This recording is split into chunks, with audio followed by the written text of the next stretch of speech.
Greetings, YouTubians, and welcome back to Wayne's Sharp World, where today we're going to be taking a look at another new CJRB budget knife. I'm going to tell you guys right now, this is most likely going to be the most underrated, definitely one of the more under-the-radar knives to come out of CJRB this year, just due to what they've already come out with the Pyrite and the Echo, especially in that budget realm. Don't sleep on this thing right here, I'm telling you. This was a very pleasant surprise. Before I open it, I just want to thank you guys for tuning in today. If you like what you see, please do me a huge favor. Hit that subscribe button, follow along, and I will continue to bring you the content. And what do we have here? Another big honkin' knife. Now, before we even get into this, it's very important to note right here, this comes with an extra clip for lefties. It is right or left hand tip up carry, but the clip's a little curved, so they put an extra clip in there. So there you go, lefties, make note of that. And of course, you get your pouch and your nice CJRB cloth, which has really been upgraded recently. I like the new cloth. That's a good thing.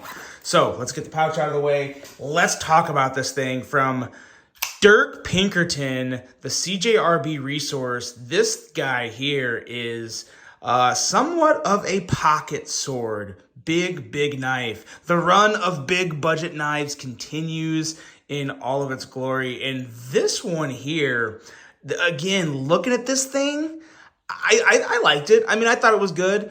This is when you got to get it in hand to really appreciate the action and the design. This is just a fun one. It's a very fun one, good one, and it has a real little bit of a tactical element that you don't really notice it until you start to carry it and you'll start to soak in. But I'm going to explain that. First, let's take a look at some overall specs on this knife right here. We have an overall length coming in at 9.14 inches, a blade length coming in at 4.18 inches, and a blade thickness at 130 thousandths. Blade material on this guy is the popular AR RPM 9 steel, which is proprietary just to CJRB and Artisan Cutlery. Pretty good stuff. I haven't heard a lot of complaints about it. It's been mostly good things. Supposed to have kind of D2 edge retention, but with much better corrosion resistance. So yeah, I have no reason to say that that's not true. That's the rumor on the street, and nothing to say that's not the case. So that's AR RPM 9, drop point style blade with a flat grind, a handle length coming in at 4.96 inches, and a handle thickness at 510 thousandths with a handle material of G10. You got that nice liner lock there to keep that blade securely open, and a user of a right, as I said, right or left hand tip up carry. As I also said, designed by Dirk Pinkerton. And we have a price coming in at $69.99. So for 70 bucks, yeah, hard to have any issues with this, especially this much knife for 70 bucks. Good quality, good size, good materials. Yeah, I don't really have any gripes. Size comparisons. We are going to continue our run of cold steel comparison with all these big budget knives. I love it. I love it. And look at this thing. For some reason, I don't know if it's just me, but tell me if you kind of agree with me on this. When you're looking at just the resource, it just doesn't look as big as the numbers I gave you. Like, it didn't look like it was over 9 inches long. The blade doesn't look like it's over 4 inches long. But then when you put it next to the 8010, look at the extra amount of sharpened blade length it has on the 8010. And even with the 4MAX Scout, it's just about identical in terms of sharpened blade length, and then really not much less handle. So this is one of the bigger knives in terms of length that I have reviewed recently, and I reviewed some pretty big knives recently. So that's rather impressive. You know what? Let's do one more here. I got another good one right here. The Microtech SOCOM Elite. Check that out. Check out that comparison. Slightly, no, not slightly. It's the exact same length as the SOCOM Elite. So there's that one. One extra one in there for you. Now let's talk about this blade. I definitely see the Dirk Pinkerton in this knife in general, but especially the blade. Dirk has a really nice way of tying in kind of subtle tactical accents to his designs, and he did that with the Fuller. We'll talk more about that when we get to the action, but this Fuller here is really nice because it allows you to open this blade in some very different ways with ease too. You know, when you want something with a tactical, why can't I'm saying like tactical presence, you want the deployment to be somewhat effortless. Like it shouldn't be too hard, because for something to be tactical, you have to be able to activate it or deploy it at a moment's notice. It has to be very quick, very subtle, and exactly when you need it. And the fuller really does allow for that. The thumb studs here are also very, very nice. Just the right amount of space between the handle and the thumb studs to get some really, really good action. Very easy access to get this blade out. Really, really like that a whole lot. Behind the edge, we're looking at 21 thousandths. So for a big blade, you know, it's pretty average, but it's still a good edge. It still performs just fine. No issue there. And yeah, just a very, very solid blade. I really wasn't sure about that fuller until I got this in hand, and I could not be happier that the fuller is exactly how it is. Really big key in the overall enjoyment of this knife right there. The handle. The handle is, again, it's kind of a basic handle, but there's a couple things they did different that I do like on this design. Starting off with the stair-step texturing here on the G10. Normally, I think I would probably prefer just like full contouring, but the stair-step texturing on the G10, I think I need a lot more coffee today. The stair-step texturing on the G10, it does allow for kind of a unique grip. I'm trying to figure out if it makes the grip actually better. I feel like it does. I feel like it helps like get a stronger grip, but if nothing else, it looks pretty good, and it actually flows really well with kind of just the lines in the knife. So it's a pretty sweet design overall.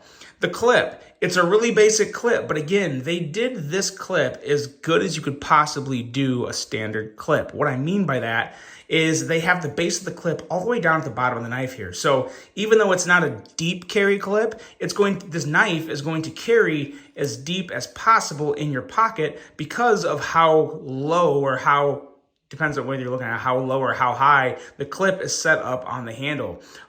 In my opinion, this is low. It's very low on the handle because you're looking at the clip like you're looking at the knife like this.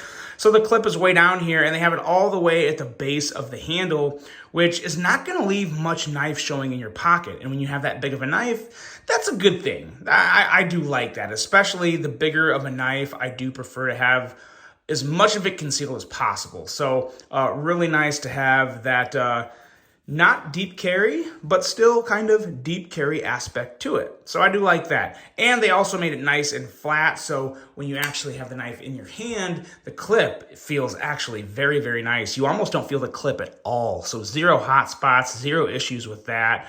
Really good work in the attention to detail on a clip when that can easily get overlooked, and it does a lot of the times. Didn't get overlooked here. Feels really good and works really good. And the handle itself is just big. It's plenty of real estate to grab onto. Big hands, it's another knife big hands are gonna love. The liner lock here is pretty nice. You got some beveling, you got nice liner lock access.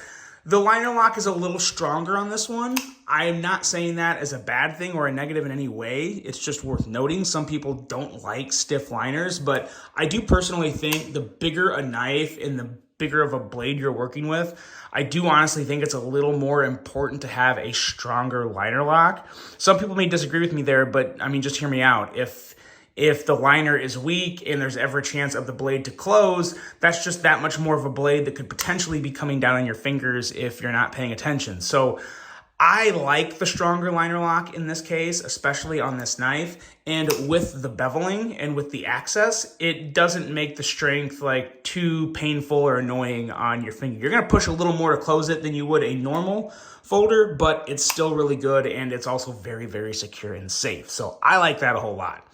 Now the action, oh man. So you can easily thumb flick it, and of course you can reverse flick the studs, and then you get into the fuller down here.